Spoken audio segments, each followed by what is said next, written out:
I was visiting a bar, and in he walked. You saw his face? His face? No. I mean, every step he took towards the light, just when you thought his face was about to be revealed, it wasn't. It was as if the lights dimmed, just for him. They called him a loner. I know who you are. Really? You kill drug dealers. I killed the woman I loved. It ruined my life. They called him a myth. You've heard stories of that man that carries a guitar case full of weapons. Find him and kill him. I hope you don't think you can take someone like Bucho all by yourself. Really? They made the mistake of calling his bluff. Is there something in the guitar case? A guitar? Now, it's time to face the music. Let's play.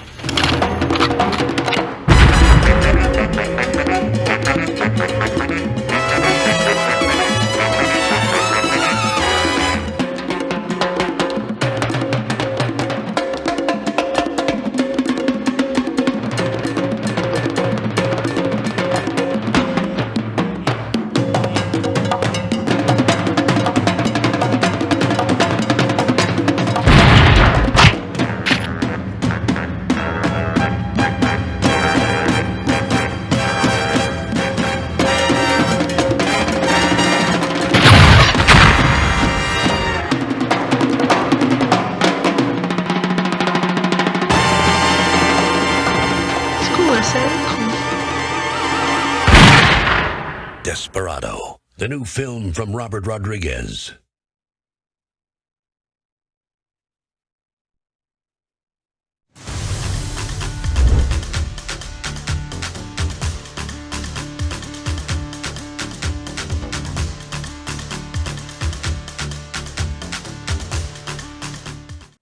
What is up, guys? Welcome back to another episode of Late to the Party, where the five of us, four of us, five. Seven? The eight of us sit down and talk about movies that are 10 years or older. This week's movie is Desperado from 1995, from the director Robert Rodriguez. I was about to say Quentin Tarantino. This movie's got a 7.2 out of 10 in IMDb, a 67% on Rotten Tomatoes, and a 55% in Telemundo. Serio? No. Like, we gotta find another. Serio? It stars Antonio Banderas as El Mariachi, Salma Hayek as Carolina, Quentin Tarantino as the pickup guy, Steve Buscemi as Buscemi, and Danny Trejo as the dude with knives. It's about I like to think of this as like The Punisher, but in the Mexico version. It's an action western. Anybody's first time seeing this movie? Yo. Well, both of yours? Yeah. Oh man, I like that. I'm gonna start with Lego. Lego, what's your first thought on this movie? Seeing it now, you've heard of it for many years, as long as you can remember. People have talked about it. Now you finally watched it. How was it? It was pretty good, man. It was. I didn't know what to expect, really, because I've heard good things, I've heard bad things. It's kind of like an older film, so I didn't really know what to expect. But I went in and I saw it, and it is what it is, you know. It's kind of it's a piece of its past, or of the past, and I think with the right perspective, someone can really enjoy it. But I could see how if you were sitting down with like a very like film critic sort of, you know, I'm gonna put on my serious beret, I could see how you could just rip this thing apart. Definitely. And Nate, the critic of the group. We're kind of movie critics now, y'all. This is like episode 69. We've been doing this for a minute. Hell yeah, Um, perfect movie. Nice. The summary of the show: they're on the roof. He drops the grenades behind him. They both turn side by side and walk slowly towards the camera as things explode behind them while like strutting and looking cool. That's the movie in a nutshell. It just had that like almost like a John Woo feel in some spots when the action was Or happening. John Woo, bro. Are you sure? I think so. I'll check right now. But keep going. No, but He had an just influence. the action. Yeah, there was one of the influenced the other. Either way, whichever one came first, I don't know. But I saw there was almost like a dance to what they were trying to do with the gunfighting, and I could appreciate that. Some of it was a little bit wonky and a little bit silly, considering that there was so much violence and murder, and I wasn't really expecting it to be silly at all. But You're right. John Woo was 95. 1986. That was the first movie. He had a bunch of movies in the 80s. yeah, it took him a while to cross over, but that was kind of his thing, where like there'd be explosions in the background.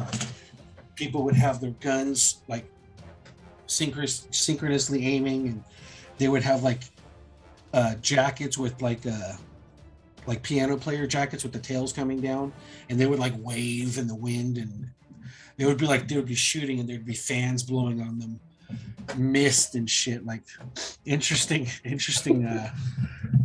stuff, you know. I don't know. It was I had fun sometimes. Nice. Scott's.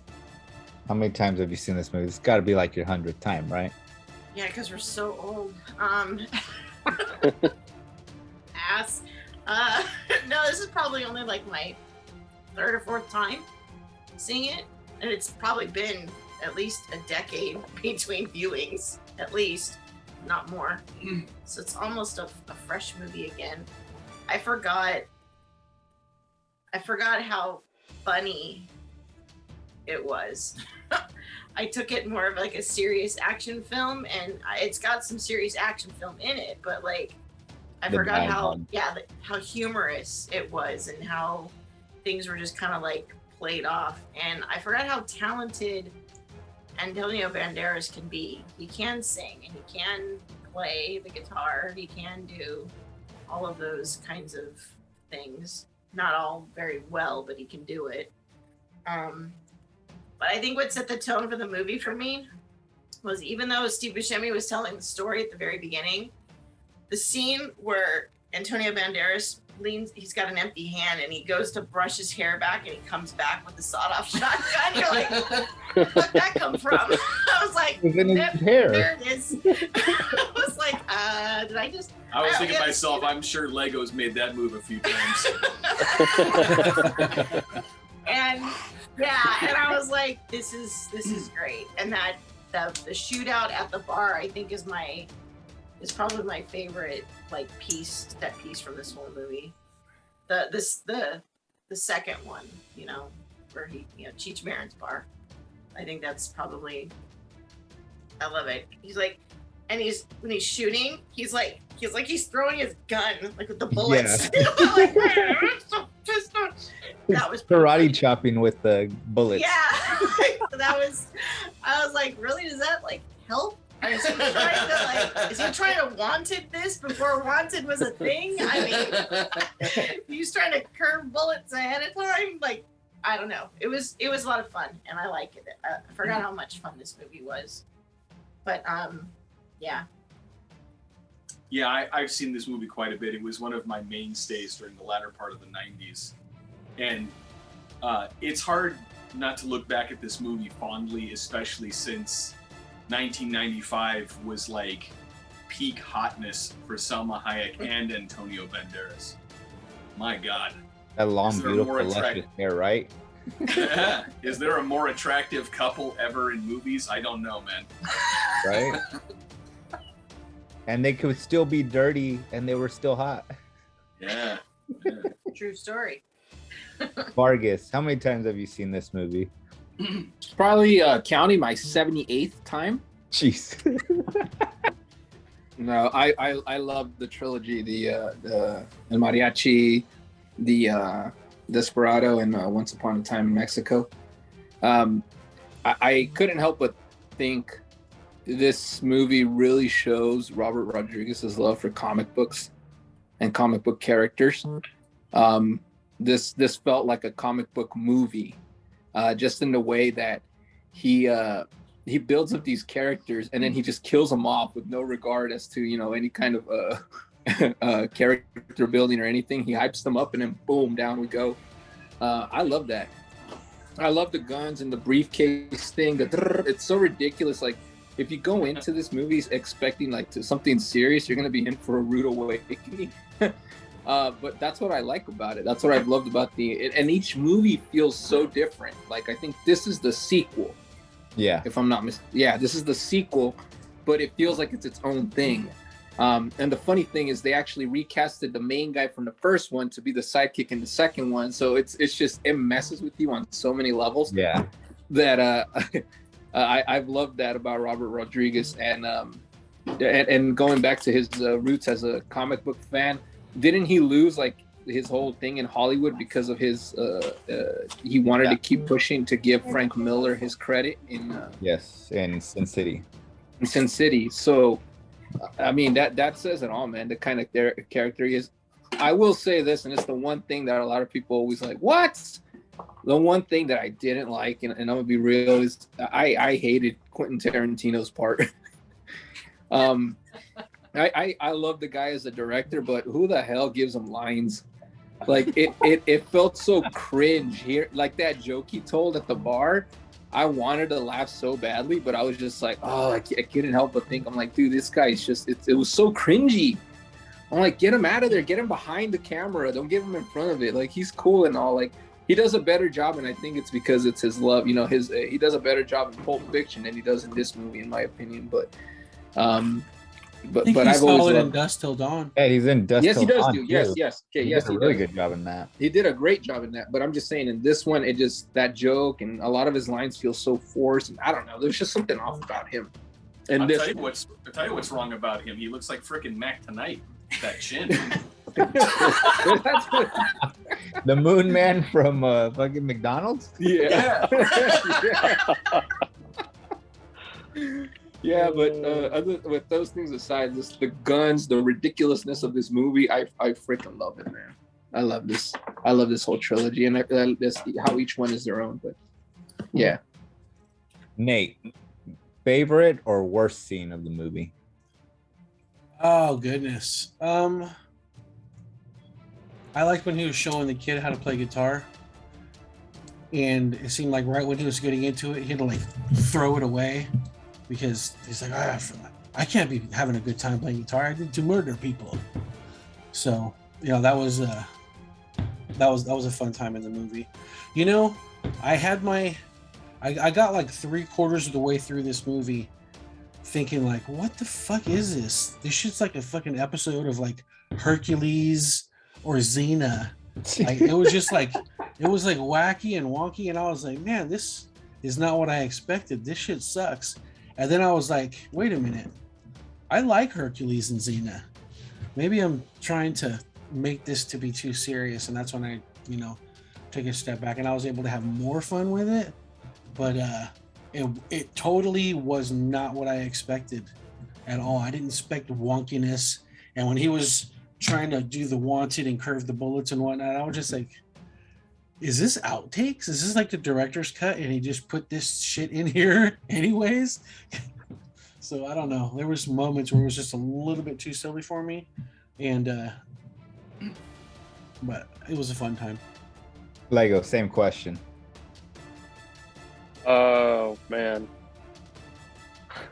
I think the best scene in the movie's got to be where Machete's running around with his knives. I mean, that shit was just, it had me laughing. And I love the part too where all the guys, he's chasing him, he throws the knives, and he's down the alley setting the scene, right? He's going to go finish the job, right? And these guys roll up in this limo that's all fitted out for fucking killing people. And they all start shooting at him, and he just runs up to it, and he totally just dismantles everyone inside that limo by throwing knives at him. And that shit just is so ridiculous. It looked like Like it just reminded me of like, I don't know, man. It's just Something that like would all be the like Call of 80s Duty. action. It's just it's absurd, yeah.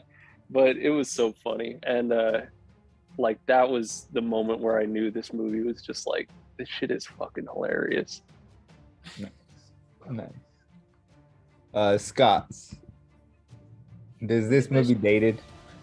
It's an ass, dude. Is it dated? Well, yeah, but some of the best movies are dated. So, you know, it's got that cult following that a lot of these types of movies have. But I still think it holds up. I mean, I was thoroughly entertained the entire time we were watching it. You know, I caught things this time around that I probably didn't catch the first couple of times around, and It was the boomerang effect on the bullets. it was also fun. I'm finding it's more fun because we watch it now with did we watch it? Yeah, we did, over at my dad's house. So we have more fun now watching these movies with my dad. So my dad's watching along with, and I'm like watching him go, hey, isn't that Sidekick the guy from the first movie? Like, because they said, I was like, looked over at Josh and went, Dad was right. Like, that's the stuff my dad remembers. But it's, you know, it's a fun group movie, and I think it holds up. I mean, yeah, for sure.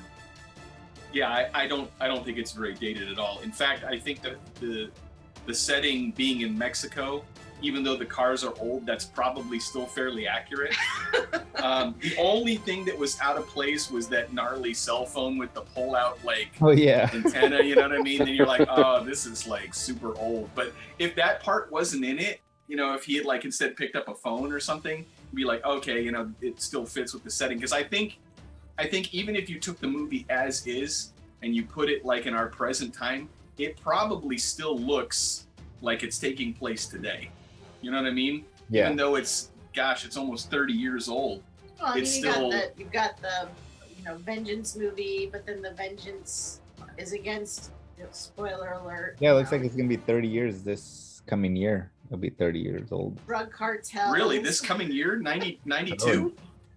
Oh wait, that's Mariachi. That's 92. Sorry. Oh, okay. But This one's 95.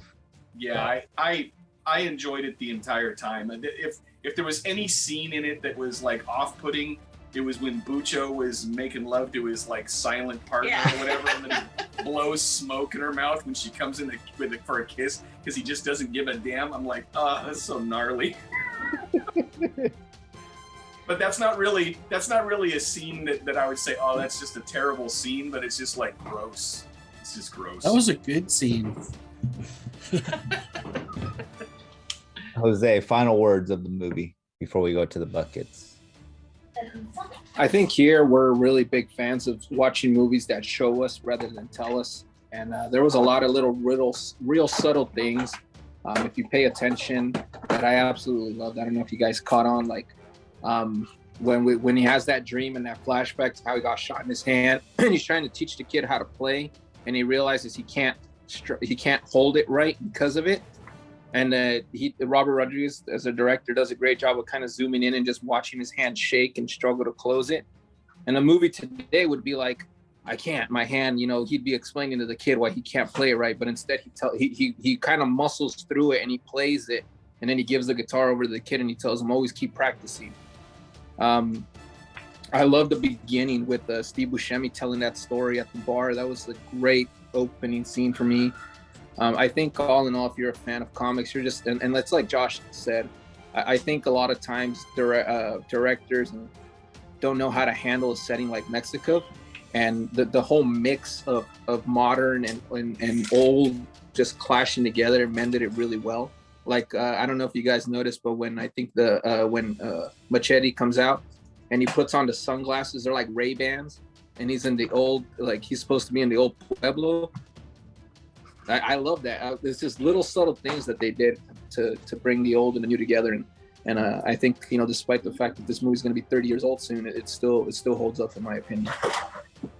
Nice. All right, we're going into the buckets. starting with the Scots. I give this 8 buckets. It's it's very entertaining. I'll watch it multiple times anytime somebody suggests to watch it. I think it has some staying power to some degree. Robert Rodriguez's stuff still holds all the way through to now when he's doing his stuff now. And yeah, this is an easy 8 buckets for me. Yeah, I was gonna go with 8 buckets, but I need to pump it up by 1 because Salma and Antonio are so hot. So 9 buckets. So what you're actually saying though, because of the scene, you should be giving it a late to the party 10. No, because since Antonio is a guy, you have to bring it back down once. I like that. Nate, buckets. Oh man, I was 3/4 of a way to giving it 2, but I decided to have some fun, and I'll leave it at a 5. All right, Jose. I'm gonna rate it as a 9. For all the reasons that I named off and more. I reserve the 10. Still true to spirit about being, an epic movie. As much as I love it, I'm not gonna let the nostalgia stop me and blur that. Unfortunately, this isn't an epic movie, but it definitely is high up there. So I'm gonna give it a solid 9. Lego. 10 out of 10, baby. If you're just looking to have some fun, watch some dudes shoot each other, hot chicks, Mexican explosions. That's exactly what you're gonna get. If you want something a little bit more, look elsewhere. Nice. Very nice. I give this a 9 as well. Same reason all you guys gave. It's a fun, entertaining movie. It's got the shoot 'em up, the 10 out of 10. But yeah, it's a good time. And I forgot I haven't watched this at least in like 15 years, and I forgot that the end is it's his brother. I was like, oh yeah, it's his brother. It threw me off with that old scene from Mariachi of how he got that shot in the hand and his lady, and then the whole Punisher thing too. I was like, dude, this is like Punisher without the whole family dying, just the lady. So there you guys have it. That's our review for Desperado. I'm going to be passing it on to Liz. You'll be able to find out what our picks are on Talking Shit. Until then, we out. Recording has stopped.